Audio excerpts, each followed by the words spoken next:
काँग्रेसीचे सरकार स्थापनेचे मुखेली सतीश जारकीहोली वेंचणुकांच्या निकाला पयलीं गोंयांत दाखल जाल्यात। गरज पडल्यार थळाव्या पक्षांकडेन उलयतले म्हण जारकीहोली उलयल्यात। आरडीएक्स गोवा खातीर दाबोळच्यान प्रसाद नायक।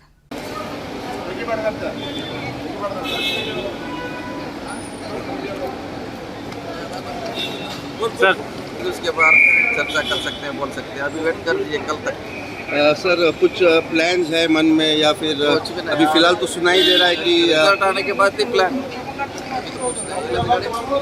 सर हंग असेंबली के बाद में अगर हो जाएगा तो are you willing to talk to regional parties? हाँ, वो तो करना ही पड़ेगा ना।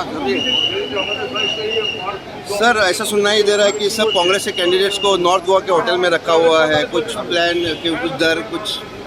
अभी तो ऐसा नहीं है, पर रीजनल पार्टी से आप बात करेंगे अगर टाइम आएगा तो?